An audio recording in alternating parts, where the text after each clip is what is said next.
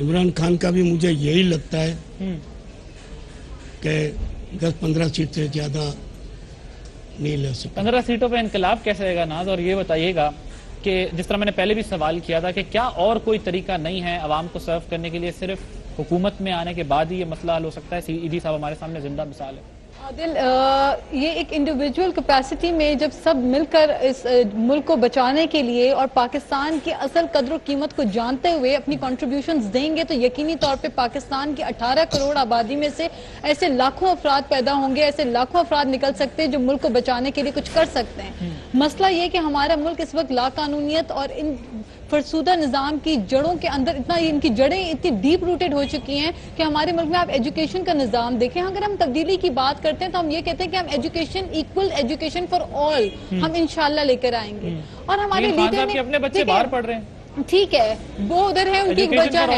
عادل, اس کی ایک وجہ ہے, ان کی پرسنل وجہ ہے, because they are living with a mother. تو میں ایک عام پاکستانی کو کیسے کنونس کروں اس بات سے کہ اگر میرے مستقبل کے لیڈر کی اپنی جو بچے ہیں وہ ملک سے باہر پڑھ رہے ہیں؟ عام پاکستانی جانتا ہے کہ قربانی بھی خان صاحب نے اسی قوم کے لیے دی ہے. عام پاکستانی یہ جانتا ہے کہ عمران خان نے اپنی پوری لائف ڈیووٹ کر دی ایک بڑے کاز اور مشن کے لیے. شوکت خانم ان کی ماں کے ساتھ محبت اور عقیدت اور احترام کا ایک منہ بولتا ثبوت اور ایگزامپل ہے. تو اس میں کوئی سیاست نہیں ہے. میں رابعہ, اس کے علاوہ سائمہ اور محسن, ان بچوں سے اگر پوچھوں, جیسا میں نے بتایا ان کے پاس تو شناخت بھی نہیں ہے, اگر یہ تاثر یہ لیں گے, ڈونٹ گیٹ می رانگ, میرا صرف بات کرنے کا مقصد یہ کہ جب ہمارے لیڈرز کے بچے باہر پڑھیں گے تو پھر ہم ایکویلٹی, ایجوکیشن, بیلنس, جو معاشرہ بے انصافی کے عروج پر پہنچ چکا ہو اس میں پھر میں انہیں کیسے کنونس کروں گا کہ یہی ہمارے لیڈرز ہیں, یا وہ عیدی صاحب کو اپنا لیڈر نہیں مانیں گے جو سیاست میں نہیں ہے؟ عادل دیکھیں, ہائر ایجوکیشن, ابھی ان کی جو بچوں کی مثال آپ نے دی, ان کا ایک ریزن ہے اس کے behind that they are living with the mother, ٹھیک ہے. دوسری بات یہ ہے کہ ہائر ایجوکیشن کے لیے ہمارے قائد اعظم نے بھی اچھی یونیورسٹیز میں پڑھا اور ملک کے تمام نامور شخصیات نے اچھی بڑی یونیورسٹیز میں پڑھا.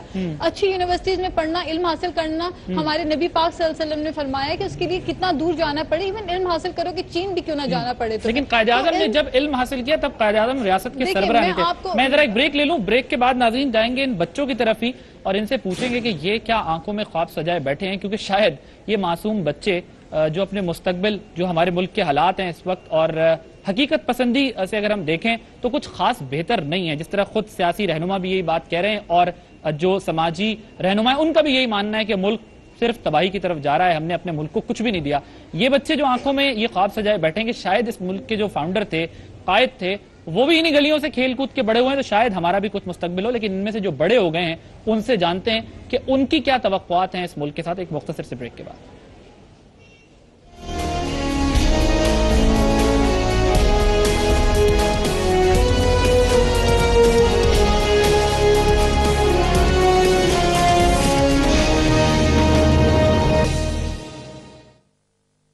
پروگرام میں ایک بار پھر خوش آمدید ناظرین. بریک میں جانے سے پہلے ہم یہ بات کر رہے تھے کہ جو یہ بچے ہیں ان کے مسائل کیا ہیں، ان سے ہی جو ہے وہ جاننے کی کوشش کرتے ہیں. وہاں پر مائک موجود ہے؟ ٹھیک ہے، میں ان کو مائک دے جب تک میں واپس آتا ہوں. شرمیلا صاحب ذرا یہ فرمائیے گا کہ میں یہ دیکھتا ہوں کہ جو قیدی ہیں ان کی سزائیں کم کر دی جاتی ہیں، ان کو معاف کر دیا جاتا ہے. یقیناً صدر صاحب خود بھی اس ٹراما سے، اس فیس سے، اس پرابلم سے گزرے ہیں. جو درد میں محسوس کروں وہ تو میں کر سکتا ہوں، لیکن کیا جو دوسرا درد ہے وہ درد نہیں ہے؟ جس طریقے سے یہ بچے ہیں، ان کے پاس شناخت کا مسئلہ جس طرح آپ نے خود بتا دیا، لیکن ان کے اور بھی مسائل ہیں، روزگار. عیدی صاحب کہاں تک کریں گے؟ آپ بالکل صحیح کہہ رہے ہیں. دیکھیں بنیادی طور پہ تو یہ ریاست کی ذمہ داری ہوتی ہے، لیکن کسی بھی ملک میں اگر آپ دیکھیں، چاہے وہ سپر پاور امریکہ کیوں نہ ہو، وہاں پر صرف ریاست ہی ہول اینڈ سول پرووائڈر نہیں ہوتی. ظاہری بات ہے امریکہ میں بھی عیدی صاحب جیسے فلانتھروپسٹ نہیں ہے، یا پھر عیدی صاحب جیسے یہ جذبہ رکھنے والے نہیں ہیں. دیکھیے دے آر ڈیولپ کنٹریز، وہاں پر لوگ ٹیکس دیتے ہیں. امریکہ میں لوگ 65% تو ٹیکس میں ہی دے دیتے ہیں، اور وہ دیتے ہیں فیڈرل کے الگ ہوتے ہیں، اسٹیٹ کے الگ ہوتے ہیں. ہاں ہمارے دیکھیے ہمارے یہاں دو ایشوز ہیں نا، ایک تو لوگ ٹیکس نہیں دیتے، اور جو لوگ ٹیکس دیتے ہیں وہ صحیح استعمال نہیں ہوتا، تو جو دینے والے ہوتے ہیں وہ بھی کہتے ہیں جی ہمیں نہیں دینا. تو یہ بڑے ایشوز ہیں اور یہ جینوئن سیریس ایشوز ہیں which need to be addressed. لیکن آپ دیکھیے کہ جو ہمارے یہاں بیت المال ایک چلتا ہے ادارہ، اس کے تحت تقریباً کوئی 29 ایسی جگہیں ہیں، ان کو سویٹ ہومز کہتے ہیں، جہاں لائن پر موجود ہیں. ان سے جانتے ہیں کہ اب تک کیوں یہ شناخت کا عمل جو ہے وہ رکا ہوا ہے، کیونکہ شناختی کارڈ دھڑا دھڑ بن رہے ہیں اور سب کے بنتے ہیں، تو یہ جو بچے ہیں ان کے کیوں نہیں بنتے؟ میر عالم صاحب آپ کو میری آواز آ رہی ہے؟ جی السلام علیکم. جی ابھی آ رہی ہے. جی وعلیکم السلام. میر عالم صاحب میں اس وقت موجود ہوں عیدی سینٹر کے باہر، اور جو ایک وعدہ کیا گیا تھا وفاقی وزیر داخلہ رحمان ملک صاحب کی جانب سے کہ یہ جو بچے ہیں ان کی شناخت کا سلسلہ اس طرح ہوگا کہ انہیں شناختی کارڈ دیے جائیں گے، کیا رکاوٹ حائل ہے ان بچوں کو پاکستانی بنانے میں؟ دیکھیں جی، یہ جو بچے ہیں ان کے لیے ہم نے پالیسی بنا دی ہے آلریڈی. اس سلسلے میں ایک کیس بھی سپریم کورٹ میں جمع ہوا تھا عیدی صاحب کی طرف سے، جس پہ ہم نے ایک ڈیٹیل پالیسی بنا کے سپریم کورٹ میں جمع کرا دی ہے. تو ایک تو یہ سب جوڈس ہے، we are also waiting for the decision from the Supreme Court. دوسرا اپنے اینڈ پہ جو ہے ہم نے قومی اسمبلی ڈاکٹر ازرا پلیجو نے بھی اس کیس کو اٹھایا ہے، اور اس پہ ہم نے ایک ڈیٹیل پالیسی ان کو بھی دے دی ہے. ہم نے اس میں کیا کہتے ہیں ایک وہ بنایا تھا پوری پالیسی، اور اس پہ ہم نے اتنی کمپلیکیشنز نہیں ہیں. آپ ٹیکنیکلٹیز کی بات کر رہے ہیں. عیدی صاحب سے اگر میں بات کرتا ہوں تو وہ کہتے ہیں میں بے فارم بھی جو ہے وہ میرا نام دے دیں، آپ گارڈین کے طور پہ بھی میرا نام دے دیں. تو اس مسئلے کو، تو اس کیس کو تو بہت اچھے طریقے سے جو ہے وہ فائٹ کیا جا سکتا تھا کہ جب وہ خود ان کی ذمہ داری نام کی حد تک بھی لینے کو تیار ہیں، تو پھر اتنی ٹیکنیکلٹیز میں کیوں الجھا جا رہا ہے؟ نہیں جی، اس میں دیکھیں بہت سے ایشوز ہوتے ہیں، اس میں ٹیکنیکلٹیز ڈیفینیٹلی آتی ہیں. اس میں ہم نے جو اسلامی نظریاتی کونسل ہے اس سے بھی اس پہ فتویٰ لینا ہوتا ہے، کیونکہ لاوارث بچوں کا ہوتا ہے، اور اس میں ان کے پیرنٹس اور ان کی جو شناخت ہے وہ بڑی امپورٹنٹ ہے. ایز فار ایز بچوں کی registration it is not an issue, لیکن مین چیز یہ ہوتی ہے کہ جب وہ بڑے ہوتے ہیں 18 سال اور پھر 18 سال کے بعد اس کے بعد بھی ایشوز آتے ہیں. So we have to look into all the aspects. اور اللہ کے فضل سے وہ سب چیزیں اب کلیئر ہو گئی ہیں. پالیسی ڈیوائز ہو گئی ہے, فائنل ہو گئی ہے. ابھی تک ہمیں 3 جگہ سے ہمیں کیسز آئے ہیں, جس میں سینا ہے, جس میں SOS ہے, اور جس میں ED ہے. یہاں سے ہمارے پاس کیسز آئے ہیں. ہم نے تقریباً 150 بچے آلریڈی رجسٹر بھی کی. لیکن ایز فار ایز مطلب اگر میں سادہ لفظوں میں پوچھوں تو کتنا وقت مزید درکار ہوگا ان پاکستانیوں کو اپنی شناخت حاصل کرنے میں؟ ہم آج سے کئی مہینے پہلے سے تیار تھے اور اب بھی تیار ہیں. ہمیں صرف رجسٹر کرنا ہے ان آرفنیج کو, جو ایکٹ ہے آرفنیج ایکٹ کے تحت جو گورنمنٹ کے ساتھ رجسٹرڈ ہیں, پروونشل گورنمنٹ کے ساتھ بھی اور فیڈرل کا بھی جو ایکٹ ہے. آپ میرے ساتھ میر عالم صاحب لائن پر رہیے گا. میں ذرا عبدالستار ایدھی صاحب سے مخاطب ہوں. ایدھی صاحب, میں جب بات کر رہا ہوں DG نادرا سے, وہ بتا رہے ہیں کہ ایوانوں میں بھی ہم نے اس مسئلے کو آگے بڑھتے دیکھا ہے, اٹھ رہا ہے یہ مسئلہ, سب جوڈس ہے یہ میٹر. اس پہ انہوں نے کہا میں ایک حد تک بات کر سکتا ہوں. یعنی تکنیکی طور پر وہ کہہ رہے ہیں ابھی کچھ رکاوٹیں ہیں, وہ ہم بھی چاہتے ہیں یہ مسئلہ حل ہو جائے. اچھا, مجھے تو افسوس ہے کہ جو پاکستانی ہیں ان کو پاکستانی کہنے کے لیے یہ کیوں ڈرتے ہیں. اوپنلی کہہ دیں. اسمبلی کیا کرے گی جب اتنی ٹائم سے 2 سال ہو گئے ابھی تک کوئی جواب ہی نہیں. بس یہ اسمبلی کا بہانہ کرتے ہیں, ان کا بہانہ کرتے ہیں. یہ کیا کوئی بڑا آفت ہے؟ ایک پاکستانی ہے, ان کو بھی پاکستانی کہنے کے لیے آپ تیار نہیں ہیں. ٹھیک ہے شرمیلا صاحبہ, ہم دیکھتے ہیں, ٹھیک ہے بنگالی بھی ہمارے بھائی ہیں, لیکن بنگالیوں کے پاس پاکستان کا شناختی کارڈ آ جاتا ہے. افغانی بھی ہمارے بھائی ہیں, ان کے پاس بھی پاکستان کا شناختی کارڈ آ جاتا ہے. جو اس ملک میں پیدا ہو رہے ہیں ان کے لیے ایوانوں میں بھی کیس ہے, عدالتوں میں بھی کیس ہے, مجبوریاں ہیں, مشکلات ہیں. عدالتوں میں کیا کیس ہے, میر عالم صاحب ابھی چل رہا ہے اس پر, کس نوعیت کا وہ مقدمہ ہے وہاں پر, یا کیا ایشو اس کے اندر ہے. میں تو یہ سمجھتی ہوں کہ اگر ایدھی صاحب کے پاس یہ تمام لوگ ہیں, اور بہت سے ایسے بچے ہیں جو چھوٹے سے بالکل معصوم 2-2 3 ماہ کے وہ ان کے پاس آئے ہوئے ہیں, اور ایدھی صاحب نے پال پوس کے ان کو بڑا کیا ہے. اور ظاہری بات ہے اگر ان کے والدین کا نہیں پتا تو ایز گارڈین ایدھی صاحب کا نام ہی ہوگا. آئی نو یہ شاید آگے جا کے ایک سوشل سٹگما کے طریقے سے لگے کہ جی نہیں ہے اور آفنز ہیں, لیکن آئی تھنک کہ اس مسئلے کو اگر پرائرٹی پہ لے کے ایون اسمبلی کے اندر اس کو حل کر دیا جائے تو میرے خیال ہے کہ کوئی قباحت نہیں چاہیے. اتنے پیارے بچے جو ہے وہ اس وقت ہمارے ساتھ ایڈوائزر ہیں شرمیلا فاروقی صاحبہ سندھ حکومت کی, اور وہ بھی یہ بات سمجھتی ہیں کہ اس مسئلے کو جلد از جلد حل ہونا چاہیے. یہ اتنا بڑا ایشو ہونا چاہیے. بہت اچھی بات کی آپ نے. یہ بتاؤ, آپ پاکستانی ہو؟ جی. اس کو تو نہیں پتا, یہ تو پاکستانی ہے. بیچاری بچی کو کیا پتا شناختی کارڈ کیا بننا چاہتی ہو؟ نہیں, لیکن جو پیدا ہوتے کے ساتھ جب تھوڑا سا شعور بیدار ہو اس سنبھالے, اور اس کو پتا ہے کہ میں پاکستانی ہوں, لیکن اگر وہ اپنے کسی مسئلے سے نمٹنے جائے تو اس کے بعد شناختی کارڈ نہیں ہے. اور شناختی کارڈ کا مسئلہ ایوانوں میں زیر بحث, شناختی کارڈ کا مسئلہ جو ہے عدالتوں میں زیر بحث. لیکن کس چیز میں زیر بحث ہے؟ اور میر عالم صاحب بتا رہے ہیں کہ یہ سب جوڈس میٹر ہے, اس پر ابھی ہم جو ہے وہ ایوانوں کے اندر. میں آتا ہوں آپ کی طرف ناز صاحبہ, ذرا میں اس کے جذبات جان لوں کہ اس کو یہ نہیں پتا کہ عدالتوں کے میٹر سب جوڈس ہوتے ہیں, اس پہ بات نہیں کرتے. اس کو یہ بھی نہیں پتا کہ ایوانوں میں بل پیش کیا جاتا ہے, کوئی اپروو ہوتا ہے, کوئی جو ہے وہ ڈس اپروو کر دیا جاتا ہے. ذرا مجھے یہ بتاؤ بیٹا, کیا بننا چاہتی ہو؟ ٹیچر. کیا بننا چاہتی ہو؟ ٹیچر. اچھا, ٹیچر بننا چاہتی ہے. میر عالم صاحب, میرے پاس یہاں معصوم بچے خواب آنکھوں میں لیے کوئی ٹیچر بننا چاہتا ہے, کوئی ڈاکٹر بننا چاہتا ہے, کوئی انجینئر بننا چاہتا ہے, تو میں انہیں کیا جواب دوں کہ ابھی معاملہ عدالتوں میں ہے یا پھر ایوانوں میں ہے, یا پھر یہ سمجھاؤں کہ بیٹا آپ پاکستان کے آئین کو نہیں سمجھتی؟ کیا جواب دوں میں نے؟ دیکھیے, میں نے آپ کو بتایا کہ ہم نے آلریڈی اس پہ پالیسی بنا کے بھجوا دیا ہے. ہم آلریڈی ان جو آرفنیج جتنے بھی یہ سینٹرز ہیں ان کو ہم رجسٹر کر رہے ہیں. ان کو ہم نے بتایا ہوا ہے کہ we are ready to register all these children. ہم ان کا ڈیٹا جو ہے وہ کلیکٹ کر رہے ہیں. ان کا حق ہے, ان کا بنیادی حق ہے. کتنا مزید وقت لگے گا؟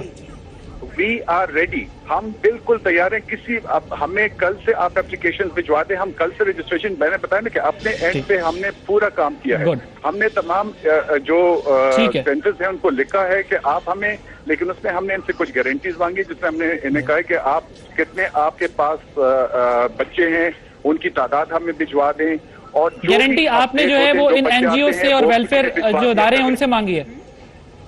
جی ہاں, آپ نے ان اداروں سے جو ہے وہ گارنٹی مانگی. ٹھیک ہے, ایڈی صاحب سے بھی ہم یہ سوال اٹھا لیتے ہیں. بیٹا آپ آئیے. جی بہت شکریہ امیر عالم صاحب، آپ بہت شکریہ وقت دینے کا اپنا. وہ کہہ رہے ہیں کہ ہم نے جو ہے وہ اب آپ سے جو ہے وہ گارنٹی مانگی ہے کہ کتنے بچے ہیں، ایکچوئل ان کی نمبر کتنے ہیں، وہ سارا مسئلہ جو ہے وہ کہہ رہے ہیں اگر ہمارے پاس آ جائے تاکہ جو ایک ان کو ٹیکنیکلٹیز جو ریکوائرڈ چیزیں ہیں وہ ان کی فلفل ہو جائیں تو وہ پھر یہ معاملہ حل کر دیں گے. صاحب یہ سارے ڈرامے ہیں. اچھا میں آپ کو بتاؤں کہ یہ تو کام چالو ہے کنٹینیو. جھولوں میں بھی بچے آتے ہیں، ہم تو پرویش کے لیے لوگوں کو دے دیتے ہیں بے اولاد کو. کام کنٹینیو چالو ہے. ٹھیک ہے، آپ نے اپنے قوائف جو جمع کرانے تھے وہ سارے کرا دیے ہیں. وہ کہہ رہے ہیں ابھی بھی آپ سے جو ہے وہ فائنل ان کو کچھ ریکوائرمنٹ ہے، ڈاکومنٹس کی کچھ درج اور چاہیے. جی آپ نا صاحبہ کچھ کہنا چاہ رہی ہیں؟ دیکھیں میں یہ کہہ رہی تھی کہ جو بل پاس ہوتے ہیں یا 18ویں ترمیم ہو، 20ویں ترمیم ہو، توہین عدالت پہ ہو، یہ تو انہیں جفی ایسے پاس ہو جاتے ہیں کیونکہ ان میں مفاد ہوتا ہے. ان بچوں کا مفاد، ان بچوں کو اگر حکومت اپنا سمجھے، ایک پاکستانی شہری ہونے کے ناطے ان کے جو حقوق ہیں اس کی تحفظ اگر ہو تو کیا ہی اچھا ہو.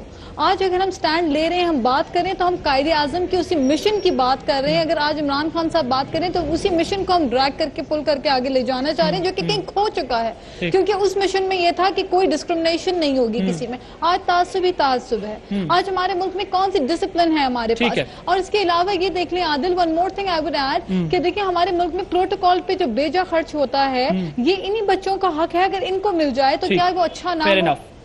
ٹھیک ہے، پروٹوکول پہ جو خرچ ہوتا ہے، آپ کی گود میں بھی ایک بچی ہے، میرے پاس بھی ایک بچہ ہے شرمیلا صاحبہ، 65 سال بعد بھی. اگر تھوڑا وقت کم ہے اگر آپ جلدی کمپلیٹ کریں. میں یہ کہنا چاہ رہی ہوں کہ جب پہلی کیبنٹ میٹنگ تھی قائد اعظم محمد علی جناح صاحب شامل تھے اس میں، اور وہاں پہ جب چائے اور کافی کے لیے دریافت کیا گیا تو بابا قوم نے فرمایا کہ ان کو کسی کو بھی چائے کافی نہیں ملے گی، جس نے پینا ہے اپنے گھر سے پی کر آئے کیونکہ یہ عوام کا پیسہ ہے. وہ اپنا کیس بھی ایک دفعہ لڑنے گئے اور لوگوں نے کہا کہ آپ خطاب کریں تو محمد علی جناح صاحب قائد اعظم نے یہ فرمایا کہ میں اس وقت کسی کے ٹکٹ پر یہاں ٹریول کرنے آیا ہوں، ابھی میں کوئی خطاب یا تقریب نہیں کر سکتا. جب میں کسی اس طرح کی ذمہ داری کو نبھانے آؤں گا تو تب جو ہے وہ بات کروں گا. ابھی میں کسی اور کے احساس کی بات ہے آپ کی. میں نے اس طرح کہا گود میں یہ معصوم بچی ہے، میرے پاس یہ بچہ کھڑا ہے، اور اس طرح کے ہزاروں لاکھوں بچوں کو جو ہے وہ مستفید ہوتے رہے عیدی سے.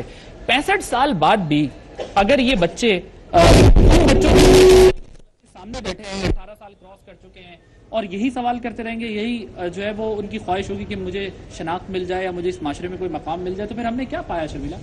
عادل میں نہیں سمجھتی. میرا خیال ہے کہ کبھی کبھار ایسا ہوتا ہے کہ کچھ ایشوز پرائیورٹی پہ آ جاتے ہیں، کچھ نہیں آتے ہیں. آئی ڈونٹ نو کہ 2 سال سے یہ ایشو پینڈنگ کیوں ہے، کیونکہ اس کی ڈیٹیل مجھے نہیں پتا، میر عالم صاحب بہتر بتا سکیں گے. لیکن چونکہ یہ ایشو اب آیا ہے اور آئی تھنک کہ جو ہمارے الیکٹڈ پارلیمنٹیرینز ہیں اور جنہوں نے اسمبلی میں سے زیر بحث رکھا ہے، دے شوڈ ایکچولی وائنڈ دس اپ، ایک اس کو پائے تکمیل تک پہنچائیں. کیونکہ یہ کوئی بچے تو آپ دیکھیں یہ جوان ہو گئے ہیں، وہ ابھی تک اپنی شناخت ڈھونڈ رہے ہیں. میں پریشان ہوں کہ شاید ان کے وقت تک کوئی بل پاس ہو جائے اور وہ بل کام آ جائے. کون سے بل کی یہ بات کریں، اور بل پاس ہونا ہوتا ہے تو بل بہت جلدی بھی پاس ہو جاتے ہیں، ایسی بات نہیں ہے. اور یہ ہماری قوم کا مستقبل ہے، یہ وہ ہماری قوم ہے جس کے لیے ہمیں اپنا کردار ادا کرنا ہے، جس کے لیے ہمیں اپنا کردار ادا کرنا ہے، نہ صرف ایوانوں میں. اللہ تعالیٰ ہم سے ناراض ہے عیدی صاحب، جو ہم پر مشکل وقت آ رہا ہے، جو آزمائشیں آ رہی ہیں، جو سیلاب، طوفان، زلزلے بھی ہم سہ رہے ہیں، بحیثیت قوم بھی ہم اپنا کردار نہیں ادا کر سکے. اللہ ناراض ہے ہم سے. ہمارے اعمال خراب ہیں، ہم ٹیکس چور، زکوٰۃ چور، فضول خرچے کے لوگ، بجلی چور، گیس چور، ہم کس چیز میں اس ملک کو چھوڑ رہے ہیں؟ تو پھر ہم پہ تو عذاب آنا بھی چاہیے. اور اللہ کا مقرر وقت ہے کہ جب قوم نہیں سدھرتی تو کسی نہ کسی طریقے سے عذاب آ جاتا ہے. صاحب دامن وقت میں جگہ ختم، آخری جملہ آپ سے سننا چاہوں گا، کیا یہ ہماری اپنی منافقت ہے جس کی وجہ سے ہم یہ سزا بھگت رہے ہیں؟ اس منافقت کو ہم ختم کیسے کر سکتے ہیں؟ انسان بن جائے تو سب چیز ہے، وہ انسان بننے کے لیے تیار کوئی نہیں ہے. انسان بن جائے تو سب ٹھیک ہو سکتا ہے، اور ہم انسان بننے کو ہی تیار نہیں. لیکن امید کا دامن ہاتھ سے نہیں چھوڑنا چاہیے، اور یہ دعا اور یہ شعر کہ خدا کرے کہ میرے ارض پاک پہ اترے وہ فصل گل جسے کبھی اندیشہ زوال نہ ہو. عادل عباسی کو کراچی عیدی سینٹر کی ان گلیوں سے اجازت دیجیے جہاں پر ملک کے معمار اپنی شناخت کے انتظار میں.